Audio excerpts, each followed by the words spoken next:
హైదరాబాద్ లో పలు కమిషన్లకు చైర్మన్లను నియమిస్తూ తెలంగాణ ప్రభుత్వం ఉత్తర్వులు జారీ చేసింది. రాష్ట్ర బీసీ కమిషన్ చైర్మన్ గా నిరంజన్, రాష్ట్ర వ్యవసాయ రైతు సంక్షేమ కమిషన్ చైర్మన్ గా కోదండరెడ్డి, విద్యా కమిషన్ చైర్మన్ గా రిటైర్డ్ ఐఏఎస్ అధికారి ఆకునూరి మురళిని నియమిస్తూ ఉత్తర్వులు జారీ చేశారు.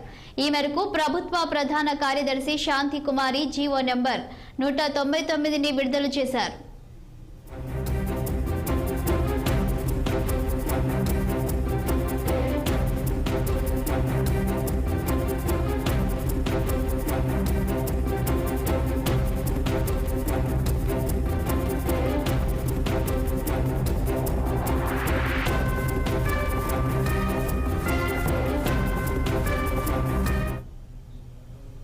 హైదరాబాద్ పలు కమిషన్లకు చైర్మన్లను నియమిస్తూ తెలంగాణ ప్రభుత్వం ఉత్తర్వులు జారీ చేసింది.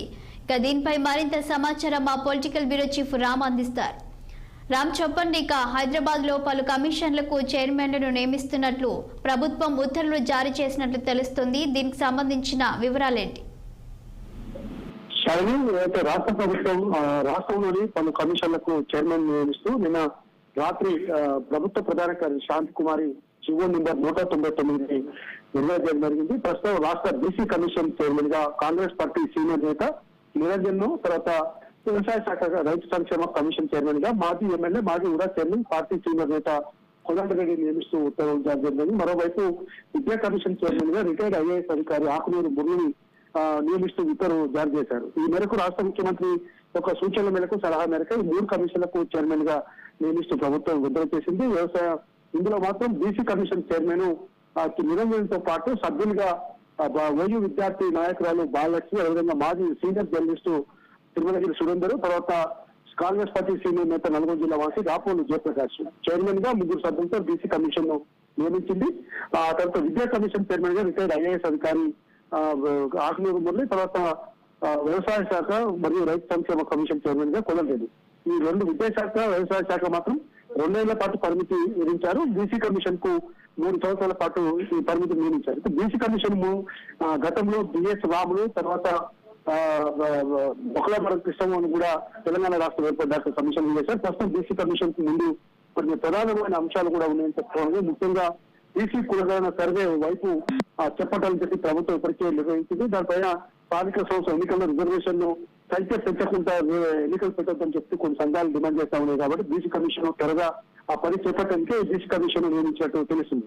మరోవైపు రైతు వ్యవసాయ శాఖ కమిషన్ చైర్మన్ గా కోదండరెడ్డి గతంలో ఎమ్మెల్యేగా పనిచేశాడు, చైర్మన్ గా పనిచేశాడు. ప్రస్తుతం కాంగ్రెస్ ప్రభుత్వం నియమించిన ధరని అక్రమాలు జరిగాయి, భూములు మొత్తం రికార్డులు మాయమయ్యాయి అని చెప్పి ఐఏఎస్ అధికారి, ఐపీఎస్ అధికారి నవీన్ కుమార్ మిట్టల్ ఆధ్వర్యంలో ఏదైతే కమిటీ వేశారో కమిటీలో కీలక సభ్యుడిగా ఉన్నాడు.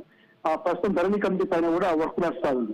ధరణి కమిటీ కీలకంగా వివరించిన కోదండరెడ్డికి ఇప్పుడు రైతు బంధు, రైతు భరోసా, రైతు రుణమాఫీ అంశాలు కూడా కొంత కట్టుగా సాములాగని చెప్పి అనుకోవాలి. సో ముఖ్యంగా విద్యా కమిషన్, ప్రభుత్వం వైపు వ్యవసాయము, విద్యా కమిషన్ 2 పైన కూడా పెద్ద ఎత్తున ఈ రోజు ప్రభుత్వం దృష్టి సారించింది. విద్యా కమిషన్ కూడా పెద్ద ఎత్తున అభివృద్ధి చేసేందుకు, ఇంటిగ్రేటెడ్ విద్యా వ్యవస్థను తీసుకొచ్చేందుకు ప్రభుత్వం అనేక చర్యలు చేపడుతుంది. కాబట్టి ఈ 3 కమిషన్లను కూడా సమర్థవంతంగా పనిచేయించేందుకే ఈ రోజు అందులో ముఖ్యమంత్రి రేవంత్ రెడ్డికి అత్యంత ప్రీతిపాత్రమైన రైతు కమిషన్, వ్యవసాయ కమిషన్ చాలా ముఖ్యమైన ఇంపార్టెంట్. కాబట్టి ఈ 3 కమిషన్లు కూడా సమర్థవంతంగా పనిచేసి ప్రభుత్వం అనుకున్న లక్ష్యాలను నెరవేర్చే విధంగా పనిచేయాలని చెప్పి ముఖ్యమంత్రి రేవంత్ రెడ్డితో పాటు ఇతర ప్రభుత్వ అధికారులు కూడా కోరుతున్నారు.